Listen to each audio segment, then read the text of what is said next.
This podcast is brought to you by Ginsler Wealth.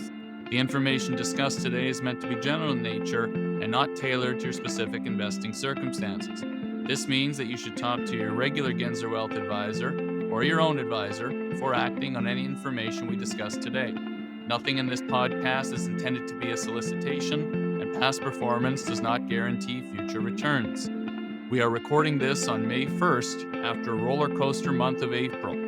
So before we get started, let's all take a moment to, as Depeche Mode sang, enjoy the silence. Today on the Unlimited Podcast, we speak with Jon Love, Executive Chair and Founder of KingSett Capital. We hear his journey through the real estate industry, his key principles for success, and his advice to PM Carney today. Let's go!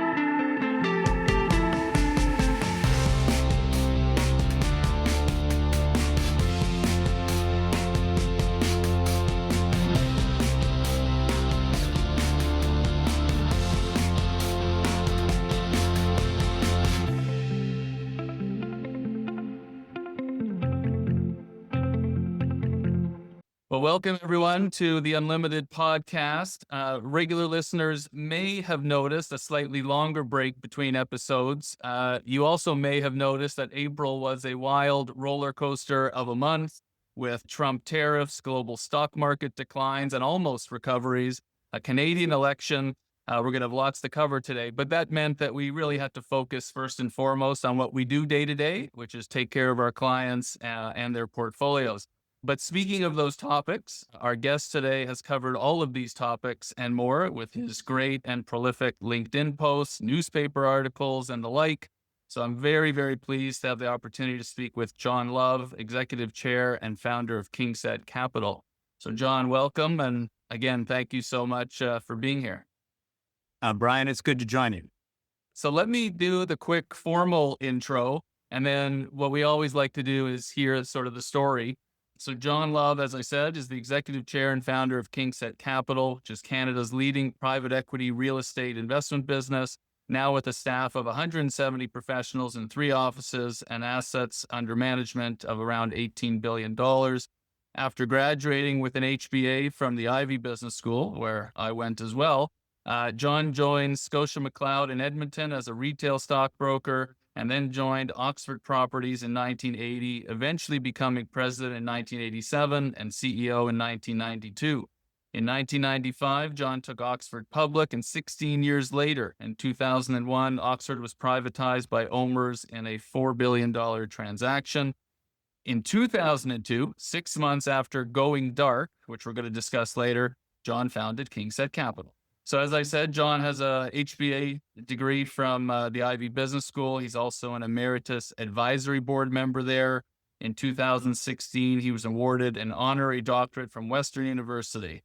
Jon is a member of the Business Council of Canada, the Chief Executives Organization at YPO.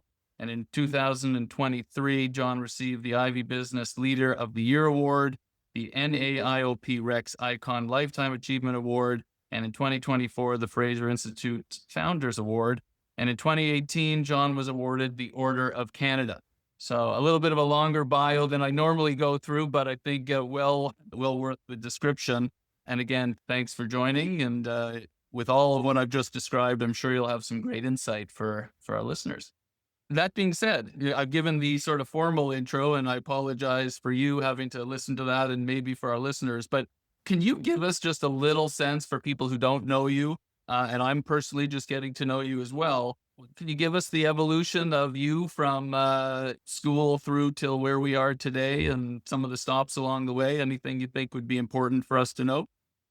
Well, Brian, thank you for that fulsome introduction. Yeah. Only one correction to make from being CEO to the exit was 9 years, not 16.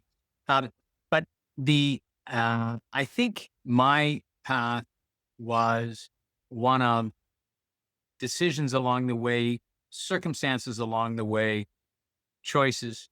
When I graduated university, or as I was in my 4th year, I said there's only 2 things I didn't want to do, which is to be a stockbroker or work for Oxford, because my father had started as a stockbroker, and of course he founded Oxford Properties. Yeah. As it turns out, that wasn't to be my path.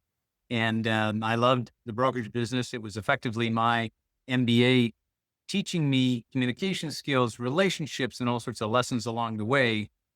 And then joining Oxford in 1980 was as a leasing coordinator in Toronto, was a wonderful learning ground of the real estate business, led to some of the best of times in the late 80s, some of the worst of times in the early 90s, each of which had their lessons. And I've been blessed along the road with having great teams of people to learn from, to work with, and to advance the puck. Amazing. Okay, well, I want to dive into some of these stops along the way, and you just touched on it, so maybe we can bring it up now, which is, and actually you've used this phrase maybe in another podcast. You called it that those maybe the 90s area, the darkest real estate recession of the early 90s, when things were extraordinarily difficult. What was it like navigating through that period? Because we really haven't seen that in that sort of darkest days in decades. What was that like as you were, running Oxford or close to running Oxford at that time? So let me just do the setup. So the late 80s had been very, very ambitious times. People were doing all sorts of things. Credit was ample and free. And, the market dramatically overbuilt the demands of customers. So as you go into 90 and 91, anything, particularly in 91, anything you tried to do, you couldn't do. The market was adjusting and falling so quickly that every business plan was obsolete after it was printed. As we get into 92, you started to see the major competitors in the space at the time struggle and fail. And it was really punctuated in April 2nd, 1992, when Olympia, New York, then deemed to be the beacon for us all, declared insolvency. And that set a whole cascade of events that went along.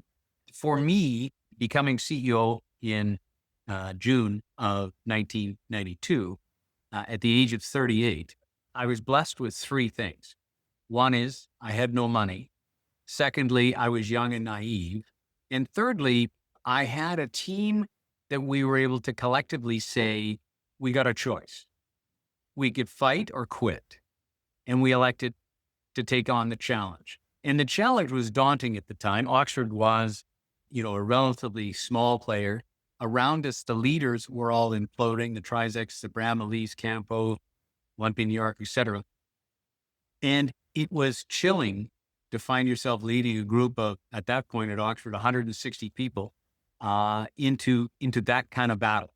At the same time, it posed a super interesting challenge, which is, could you navigate the chicane and come out the other side? And that's what drove us every day. And at the end of the day, I'll tell you a quick story. 1992, July 4th, was the first time Oxford couldn't make an interest payment. So this is a chilling moment. I had to go to the life insurance company. I met with the chief investment officer.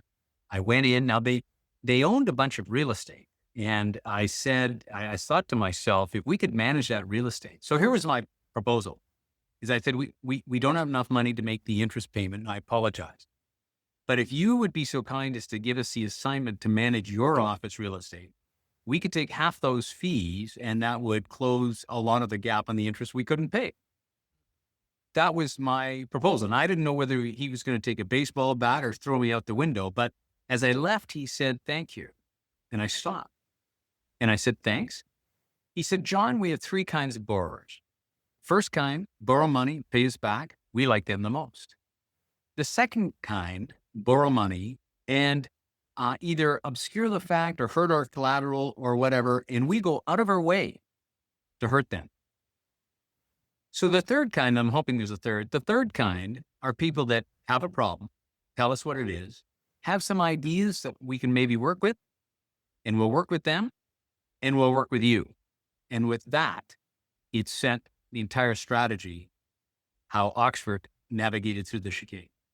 So it was all about relationships, transparency, vulnerability, energy, hard work, and building the trust and relationship of creditors who most of whom we couldn't keep current at the time, but who believed that we were a better option than taking over the collateral. Yeah. Amazing. I like some of those characteristics, and I suspect we'll be hearing a few more of those throughout the course of this discussion. So hopefully our listeners have their ears wide open.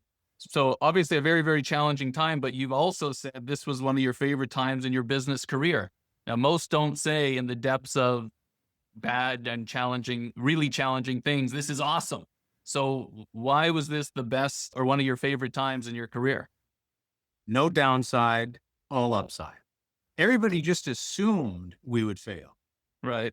And I thought that there was the opportunity to exceed those extremely low expectations. We worked together. We built the energy. It was collaborative. It wasn't just me, to tackle what seemed to be insurmountable issues. But we had a secret weapon, which was we had a firm view of our values: transparency, openness, integrity, trust. And it's those things that the creditors, they all were prepared to work with us and to help us. And at the end of the day, our big break, we identified that, Oxford's biggest strength was managing properties. Well, if we could manage properties for that first customer, could we build a management business? Which we did. And that management business then powered the cash flow to allow us to get through the chicane. And it's all about trust, integrity, relationships. Okay. I like these words. They resonate well.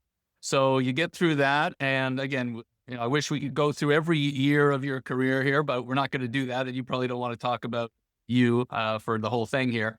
You ended up selling Oxford to OMERS in 2001. Obviously, I mentioned some details, big transactions, probably a huge decision. You mentioned already earlier, your father had started Oxford. You had run it for a decade, or so. You corrected me. You're obviously right. 10 years, give or take. How did you get to that decision that it was the time to sell this business? How did you know it was the right thing to do? So while 1992 was the absolute bottom, 1994 September was the first time, as I saw in our business, that leasing exceeded budget, volume, not rents, which said the market was turning. So we had to get capital. We had no capital. So we worked together and finally found a wonderful pair of Hong Kong businessmen who prepared to capitalize Oxford in 1995. And so 1995, we had a $50 million balance sheet. We had tens of thousands in the bank. Off we went. Our first transaction was to buy Marathon, which was a $1 billion acquisition. We did $6 billion of acquisitions in 6 years. But by 2001, you could see that the market, this was the NASDAQ meltdown, tech meltdown, and there was anxiety that the market was where it was Competition Act limits in Canada. So a decision had to be made. We either had to expand our investment asset classes or expand our geography. And I wasn't the right CEO for either strategy. So the decision was to sell the business. And so that was completed with OMERS. It went firm on September 10th, 2001. Ooh. 12 hours before it would have been killed. Anyway, so with that done, that was the rationale to sell Oxford. And at the end of the day, OMERS has done a remarkable job in building that franchise. And I give all the people that followed me at Oxford full credit for really building a global powerhouse. And it's exciting to see how well they all have done with the business. After that, I went dark for 6 months. And going dark was important because I didn't want to have my ghost influence things that were going on at Oxford. And we both needed the separation. So my wife and I, our 25th wedding anniversary, our kids were in university. We disappeared for 6 months. It was magic. Came back in April of 2002. Yeah. And began the journey. And going dark was also what? No electronics, no emails, or is that just a proverbial, we sort of stepped away for a bit? Well, I left Oxford, no forwarding email or phone number. Right. I had to go get a Rogers email. And the only people that had either my email or cell phone were family.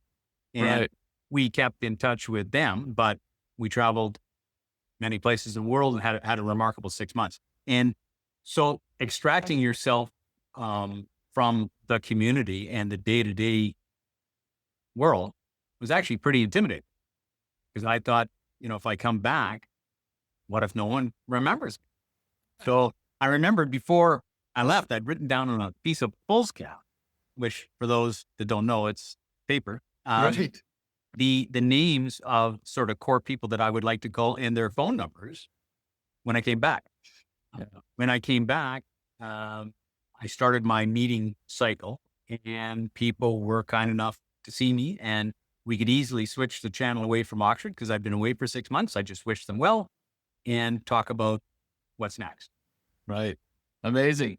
And what's next, I guess, was KingSett, and starting from scratch, whereas I guess your previous roles, Oxford, there was a business there. So what was it like? How did KingSett idea come about? And what was it like starting it from going dark to coming to the light, I guess, or whatever, with, jumping in and being an entrepreneur? So first of all, you start with nothing.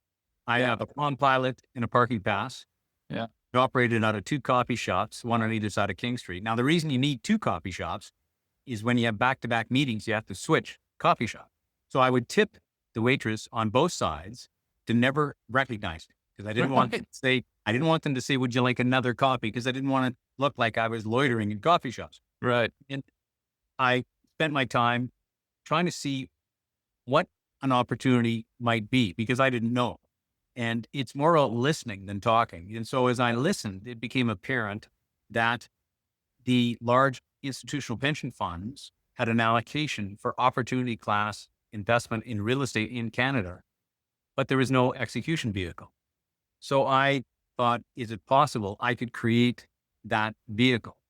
And that was the genesis of KingSett, and people were kind enough to support that, largely saying these were relationships I already had. And they said, well, John's maybe not the sharpest knife in the drawer, but at least we know what drawer he goes in. So we'll give him some support. Right. Okay. Amazing. I like the coffee shop story. So, and now we're I guess we're 20 years past that. Maybe for our listeners, I mean, we did talk to your now CEO, Rob Coomer, a year and a bit ago, but what does KingSett look like today? What do you do, you being KingSett? And maybe thinking back now, or looking back 20 years after founding, 22, 3 years after founding, did it look like today what you thought it might when you started it in those coffee shops way back then? Creating a business is always terrifying. There's a terror wheel, right? You say, can I raise a fund? And then you do. Then Right. Can I execute this? Can I buy the assets? Then you do. Then the next terror is, can I execute those strategies? Then you do. And on that goes. So we started the growth strategy, which is an opportunity fund. And that strategy exists today, continues to exist today. But as time went on, you could see other strategies that investors want. Remember, every business is created only to provide solutions to somebody for something. So in 2008, we started the income fund, although we didn't invest any money till after the GFC. Later on, we had an urban infill fund, a residential fund, a mortgage business, and a variety of other things. So as you move forward to today, we, invest and participate in every piece of the capital stack and in every geography in the country and every asset type, and just in Canada. So we have continued to create investment solutions for investors that have different risk return interests. And it's about focusing on the investor and how that works. So today it's quite a diversified business. And by having all of the participation across the asset classes and the capital stack, there is a significant synergistic effect of that, because you've got large, deep resources on all sorts of files. Just a quick comment. You mentioned, and you made it clear that they're just in Canada.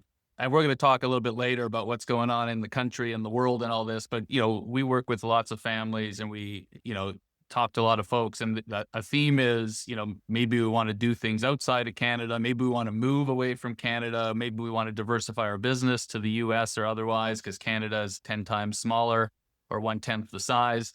what led to the decision? Clearly, it was a clear decision to focus only on Canada as opposed to expanding into other geographies. Relationships are the currency of the real estate business. And the moment you cross a border, you start all over again. Mm. In Canada, our strength in trade is deep relationships on all points and compass of operating the business. US, you'd start again. The US is the most competitive financial market in the world. And you'll find if you arrive in Chicago or New York or Cleveland, there's 10 smart guys on every street corner with a similar thesis that you're battling in. Canada, on the other hand, is far less competitive. And, we have built a competitive franchise here. And while many people think you can't be successful unless you're in the US, it's a totally different business in the US. And we would have to start effectively a totally different business. So we're quite happy to focus on what we do best, which is Canadian real estate across the capital stack, providing solutions to investors. And this country is got lots of scope for lots of activity and lots of intellectual and financial challenge and opportunities. Yeah, hopefully the government will make it easy for some of that to happen. Yeah, and I should add that our investors who say to me, we'd like to, are you going to go to the US? We'd like US exposure. I say, you know what? To do US exposure, here's the top 10 guys in the US. You should go pick one of those that resonates for you, because they'll do a better job in the US than we will do for you. And in Canada, we'll do a better job for you than, right. And that would be my pitch. Okay. One other thing you mentioned in the sort of story of KingSett here, you said you used the word terrifying a few times. You raise the fund, then you got to go deploy it, all that sort of stuff. You had said in a previous interview, you wake up every day afraid, and it gets worse as the day goes on. I love that quote. I sort of feel the same. What did you mean when you said that, and how does that affect, I guess, how you operate on a day-to-day basis? So I think some element of fear, and fear is, not to get distracted, but the moment you become complacent or entitled, you get run over. So I'm a big believer in the fear metric, particularly in a capital intensive business. And you always have to be thinking about what risks do I have to be protecting, our assets, our investors, our whatever against. And a focus on risk management is really the secret sauce in making most strategies work. Because if you get the risk right, the returns come. Sometimes people underestimate or misprice, in our view, certain risks of certain things. And that's what differentiates investment strategies. I'll give you an example. So in 2007, I was sitting at the dock reading how Bear Stearns had locked up some of their funds. And as I was reading the newspaper article, I also had my iPad open because I had to Google search all of the 3 and 4 letter acronyms, which I'd never heard of. Right. After an hour of that, I said, this is too complicated for anyone to understand. And there's stuff going on that is heightened risk that's being mispriced. So at the time, we had $700 million of capital in our growth strategy, $200 million in our income strategy available to call. And from September 2007 to September 2009, we didn't make one investment. 2 years. And 2 years in an entrepreneurial smaller business is a lifetime. Yeah. And it was because we couldn't properly price the risk. But as you go into 2009 and you start to see, as you get into the spring and then early summer of 2009, you start to see the clouds separate. You can price risk. And so from September 2009 to April 11, we invested $4 billion because you could see, you could price risk, and we had capital available to call because we didn't call that capital or invest those money at inappropriate times in 2008. Right. All right. So we're going to talk about, because you're now, post being the CEO, you're executive chair. Before we get to that transition, and I know you've got, decades more you're going to contribute to the world and in business and whatnot, but 40 some odd years in the real estate business plus, what were some of the biggest lessons you may have learned at any stage throughout that you would want to impart? Broad question, I know. Sorry to throw that at you. I can give you a few stories, but I'll start with one. My father taught. I started with Cloud Young Weir in Edmonton as retail stockbroker. I'm a month in. I'm having dinner, the Sunday dinner with the family. And my father said to me, he says, "So how's it going?" And I said, "Well, a little bit slow. I mean, I've been at the training program to teach you what stocks and bonds are and so on, but they don't teach you what to do when you're with a customer." Right. And so, my father says, "So what are you doing?" Well, and asked them about their portfolio or investment interests and so on. And he said, "John, why don't you have an idea?" Oh, well, that was actually pretty straightforward advice. I doubled that up and had 2 ideas. And by the end of that year, I was the top salesman in that office. And it taught me the issue of being relevant. Second lesson was when I left the business, I remember I finally had the nerve to ask my biggest account why he dealt with me. Because for sure, I wasn't, I was 26 when I left. I wasn't a great stock picker or investment guru or whatever. And he said to me, "John, you care about my money more than I do. So just think about that." And that reaffirmed again an important lesson. One of the things I've been blessed with along the way, people said to me, did you have a mentor? And I said, I was blessed with dozens of mentors. But having those dozens of mentors means you listen to people when they say something and you learn from those experiences and you pack them away in whatever style you have. I'll give you one last story, then we'll move on. Yeah, no, I love the stories. Please. When I started leasing office space, my manager said, "Well, we want $9 a foot, so ask $850." Ask $950. So, and these were all 500 square foot entrepreneurs, lawyers, accountants in a very small little Bay Street building. So I went to the first guy and I said $950, and he said, "How about $850?" I said, "Split the difference, $9. He said, "Sure." Next guy, I said, it's $950. He said, he said, "How about $8? Thinking on my feet, I said, "How about split the difference at $9? And he said, "Okay." By now, I think I'm an expert. So I go see the third guy, biggest tenant in the building, 2,000 square feet. He said, "What's the rent?" I said, $950. And he says, "Okay." All of a sudden, I got a problem because I can't take advantage of the person who trusted me. Right. So I said, "Oh, and actually, there's some things that come with that." So I figured out 50 cents of improvements in the free rent, and so that he got the same $9 deal. And ever after that, when somebody said, "What's the rent?" I said, $9. And they said, "Well, how about $8? And I said, "Let me tell you my story." So it's dealing with transparency and integrity that builds that brand. And at the end of the day, the only thing any of us truly owns, is our own reputation and our own brand. So I could go on forever with those stories, but those are the kinds of things I learned along the way. That's great. I agree with you 100%. As I said, we had your colleague, your now current CEO, Rob Coomer, on a year or so ago. It seems like you had a pretty good plan, succession plan. This wasn't a mistake or that it just popped up out of nowhere. It sounded pretty intentional. Maybe just discuss that because it's not often these things go super smoothly. And then what's the next evolution? I don't think you went dark this time. Maybe you did. I don't know. But it also seems like you have a purpose and a goal in some of the activities you're doing today, which I think is great. Can you talk about both of those, the transition out of CEO and then the transition into what your next phase is and maybe describe what that is? To begin with, you start a business and wonder if it will work. And, in the fund business, you do the first fund and wonder if you can raise the second fund, et cetera. Right. Then you go to a certain stage and say, is it possible that the business can sustain the full-time engagement of the founder? It's actually a very big idea.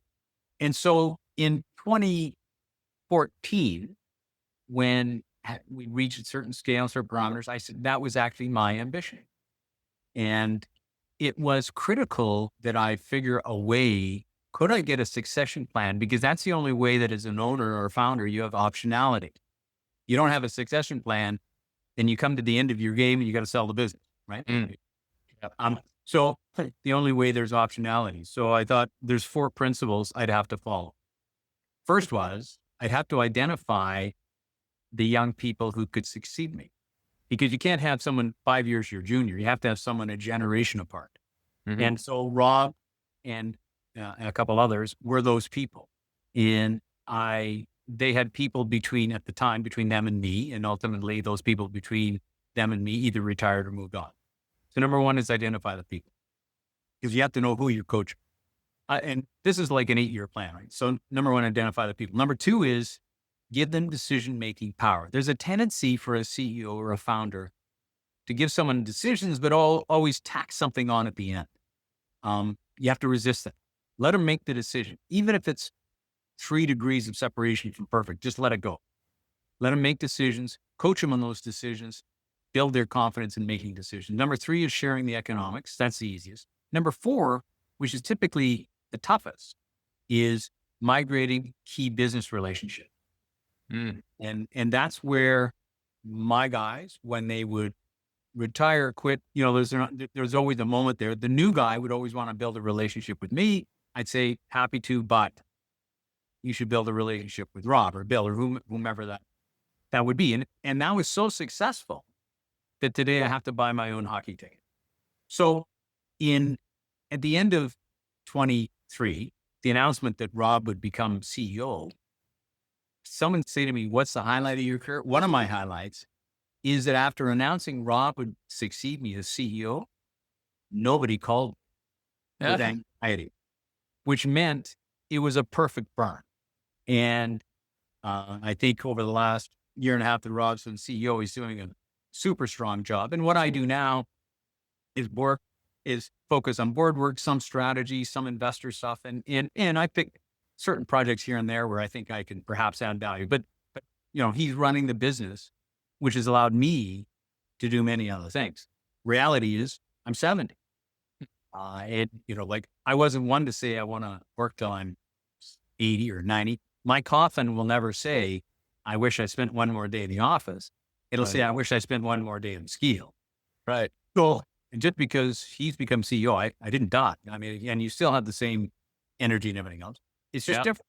So I'm focused on, KingSett's prime focus, and I'm focused on our family office and its activities. I've been curating the LinkedIn profile, my public policy advocacy, which I think is important.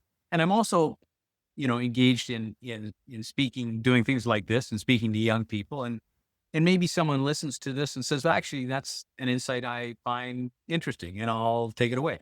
So that's what I'm doing today. Okay. Amazing. Okay. So let's talk about a little bit about what's going on in the world and some of your sort of views and thoughts. We're recording this on May 1st. The election was earlier this week. The day after the election, another former podcast guest, David Rosenberg, said, "The Liberals win the race. You have to give Canadians credit. They exhibit this uncanny knack to resist change and voted in a fresh face, but the same party that governed these past 10 years over an unprecedented period of stagnant growth in the nation's private sector capital stock, productivity, real income per capita, and a record-long string of net foreign direct investment outflows. Somehow all of this managed to give the Liberal Party a 4th consecutive term." So, I mean, I think suggesting this is maybe a strange outcome, but maybe not. You were pretty vocal, and along with the large number of Canada's preeminent business leaders, even signed an open letter for change, which was a sort of endorsement of the Conservative government. So we're here a few days later. What's your take on this outcome? How do we get here? And then how do we being us, the people and the country, move forward from here? So I think a democracy is founded on having different viewpoints. A competitive democracy is the most constructive. And I think as part of that, business leaders and myself should advocate for policies and so on that they feel are important. So we did that. And I'm happy to have done that. The country's decided. Now we all pivot. And I'm fully supporting, Prime Minister Carney. I wish him every success. And I hope that everyone in the business community can rally around with what can we do to build a better, stronger Canada. I'm optimistic that PM Carney will be good on his word of let's build things faster. Let's get some things going. He's talked about resources and energy, and he's talked about all sorts of constructive things. He may have different tactics to get there. That doesn't matter. So I'm not one to look back and for sure, I would never criticize the decision of the country. Decisions made. Okay, let's move forward. And I think Canada's got phenomenal opportunity, and people like me and hopefully other business leaders will continue to advocate for public policy I believe, will help build the country. And building the country means building prosperity for all Canadians and inclusion for all Canadians, because that's what makes a great society. Okay. So obviously it sounds like you're ready to support Prime Minister Carney. So Mark Carney emails or calls you right after this podcast and says, Jon, I need 30 minutes of your time. I want to get your best thoughts and guidance on what I should be doing right now as Prime Minister. What would you say to him? So number one would be national unity. I would reach out to Daniel Smith and Scott Moe, Premier Saskatchewan, and get around the table and say, what do I need to do so we can work together constructively? 40 leading CEOs of energy companies posted an open letter to the PM 2 days ago about energy strategy. I would meet with them and engage with them and say, okay, I've got your list here. Maybe I can do this. Maybe I can't do that. How do we work together to advance the goal of Canadian prosperity? I would focus, the media today and yesterday is all focused on the PM meeting with Trump, which, you have to do. But Trump is a distraction to me. I know the tariffs are real and all that sort of stuff. At the end of the day, I would gather the premiers and say, let's make good on the promise to have interprovincial trade barriers all gone by July 1. I don't care what it takes. I don't care what it costs, but that's what we're going to do. And if anybody's offside, let's crush them at the knees. So number one, let's get that done. Number two is you got to bring in the fold those segments of the population who voted elsewhere, and some of whom, not me, but some of whom are feeling disenfranchised today. And because we got to be united on this stuff. We need a constructive resource policy. We need to listen to the West. What are your concerns? How do we meet those issues? And how do we unlock the phenomenal human, natural, and financial resources of this country to create, wealth for every Canadian? We've fallen behind. I know all of that.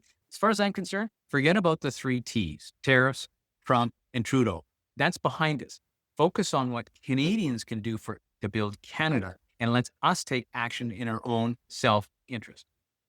Okay. So, those are great comments. I hear you about Trump on the one hand. On the other hand, Prime Minister Carney and Trump are already talking about their meeting.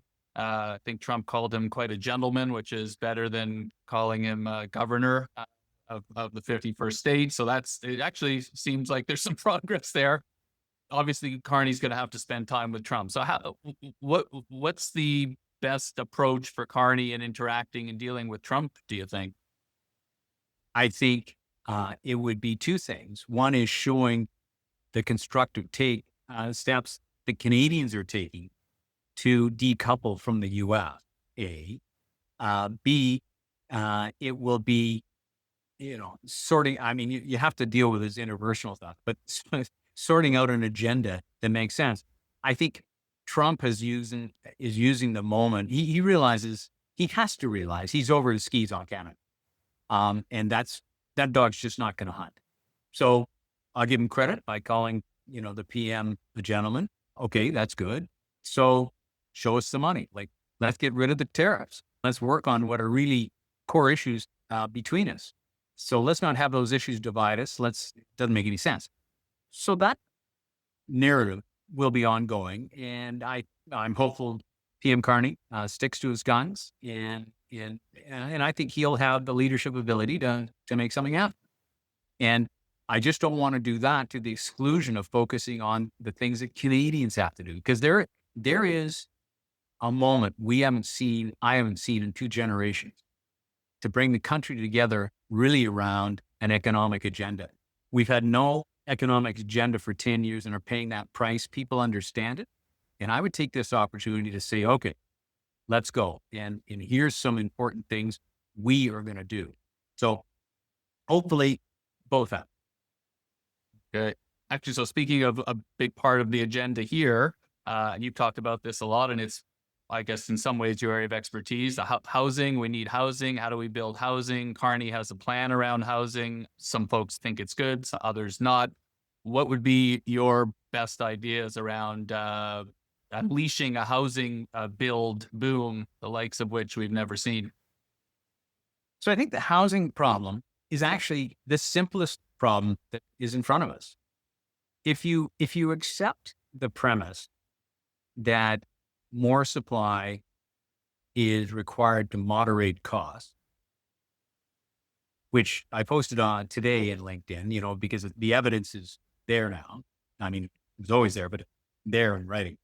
If you then say, well, what's the barrier to supply? And the barrier to supply is taxation. The capital on new housing, the capital on the taxation on the capital on new housing is 33% of the cost. So I would say the simple solution is all levels of government waive all taxes, all fees, all levies on new housing. That would unleash supply big time, because we've got a dozen sites we can't build because the taxes are too high. It would unleash supply, but it would also reduce the cost of that supply. Now, the second piece of the puzzle is people say, well, how do you replace that revenue? And just to put it in context, development charges in Toronto are 2% of the total budget, not 20%, they're 2%.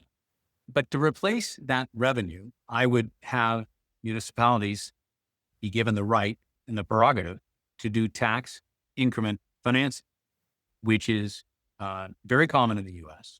Tax increment financing is simple. You take a piece of land and it pays $1 in taxes. Once you put a building on it, it'll pay $6 in taxes. So that incremental $5, you can use a portion of that to finance whatever infrastructure improvements you want. So you could achieve the goals of municipality and achieve the goals of the suppliers of housing and unleash a big amount of new housing. Now, the Kearney policy that was the Liberal policy that was announced included having the federal government become a developer and actually build housing, which was well received by some of his most left-wing base. But we know governments struggle to build anything for all sorts of reasons. And to build a development company, to have the skills, that's not going to happen. So I'm optimistic that will die in the early stages. But we still don't have common recognition of the source problem. If all the taxes, fees, and so on were waived on new rental buildings, we could build it and rent it for less than market rent today. That means the entire rental grid comes down. Do we want affordable housing? It's the taxes, the levies, and the fees that are making it untenable. If you buy a new house in suburban Toronto and it's $1 million, the buyer has to understand that 300,000 of the million are fees. And then when they buy it, they have to pay a land transfer tax fee of another 6%. So another 60,000. So they actually write a check for $1,060,000 for a product that costs 700,000. If we didn't have all of that, they could buy a home for 700,000. And if I was to tell you that $1 million house could be sold for 700,000 and developer makes his return and everybody's happy, would that not be helpful? This is a simple problem. Yeah. I find that for the governments, it's very tough to cut taxes. We'd love them to cut taxes. I wish they'd cut more taxes and not only on housing, but corporate and personal taxes, with the theory that that would spur some additional spending, because now hopefully you have some additional money in your pockets. But governments have historically been reluctant. Our governments have been reluctant to do so. If I was going to tax policy, I probably wouldn't cut personal income tax, but I would cut corporate income tax and I'd cut corporate regulations. So I try to make Canada like Ireland, the most attractive place to start a business, to build a business, to create wealth and create jobs. And once you get the benefits of doing that, that produces excess revenue that allows you then in time to cut personal tax. But in the first instance, we have to reward the execution and investment of risk capital to build and create, and because that's how people get hired and people get pay taxes, they get hired and so on. The growth of the civil service over the last 5 years has obfuscated the employment trend, which has been a move from private to public sector employment. Well, the private sector guys pay taxes to employ the public sector. Now, public sector workers also pay taxes, but we've got to focus more on people that are creating goods and services and ideas and businesses that employ people that create wealth. Agree, 100%. So, okay, we're coming to an end here. I don't want to take up too much of your time today. You had mentioned previously with your transition, you're spending a fair amount of time with your own family office. Obviously, you invest outside of KingSett. Based on what's going on in the world today, what are you doing in your without going into, private details, what are you doing in your non-real estate investments? What do you think makes the most sense today for folks making investments, sectors, areas, whatever you think is the right thing to be doing right now? So outside of what I'll call my overweight to KingSett, Yeah. We collectively run a public markets portfolio and a private markets portfolio, and they're fairly balanced. We have focused starting last summer on building cap because I perceived two things could happen. One is that Trumponomics could lead to really some adverse events that could present some interesting opportunities, A. And B, I think we will see close to a generational opportunity in investing in core commercial real estate. So that would be a KingSett. Valuations have come down dramatically. Operating conditions are improving constructively. And when those two lines meet, it's super interesting time to be allocating more capital to commercial real estate. Okay, good. There's a prediction. Last two questions for you. A little while back, might have been a few years ago, on another podcast or interview, you said one of your favorite words or themes is offense or playing offense. Maybe if you can explain what you meant then. And do you have a favorite word or phrase or theme as we're sitting here, May 2025? So offense is defined as really moving your strategy forward, looking ahead, and how do you adapt to whatever set of circumstances you're presented, and then executing on that strategy. Today, probably my overview would be stay calm and carry on. People are far too anxious about the U.S. economic aggression, all the election noise. There's elements of EPTSD, which is election post-traumatic disorder, which of course, my poor friend David Rosenberg, you mentioned his comments, and it just makes me want to give him a hug. So I think it's better to stay calm and carry on, stay on your strategy, be aware, get out, hug a customer, hug a stakeholder. There's opportunity everywhere. Okay, amazing. Thank you for that. So last question, and we ask everybody this question. Our theme here is, our tagline is Your Wealth Unlimited, because we look after clients holistically. There's really nothing on the financial side we don't help clients with. We're not tied to any bank or other firm that limits what we can invest in, et cetera. So unlimited is a big word for us. You've had your amazing career, you've done what you've done, but if, the world is unlimited, it is unlimited, and you could do anything you want. You could have done anything you want. You could do anything you want in the world. What would that have been, or what would that be? Well, from my perspective, I continue to live my best life. First and foremost, I have a wonderful marriage to a woman, 47 years, actually be 48 next week. And I'm optimistic I'll make that. And at the end of the day, Congratulations. at the end of the day, that and family sort of, for me, are my most important agenda. And I've got 2 wonderful kids, 2 good in-laws, 5 grandkids, all that story. And I'm doing things. I don't have a bucket list, because anything that might go in somebody's bucket list, I just do it.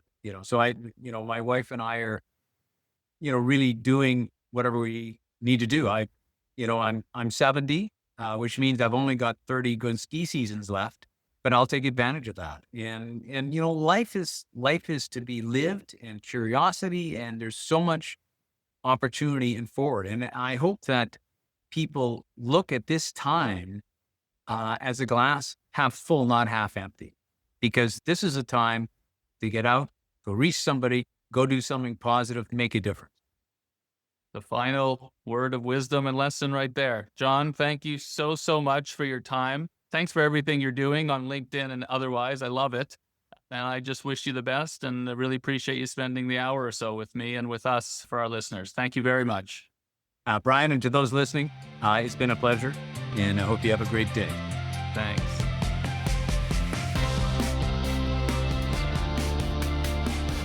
The Unlimited podcast is hosted and produced by Brian Ginsler and is edited and mixed by myself, David McMillan. This podcast is not to be taken as investment advice. If you like what you heard, don't forget to rate the podcast and follow us on social media @Ginsler Wealth. Thanks for listening, and see you next time.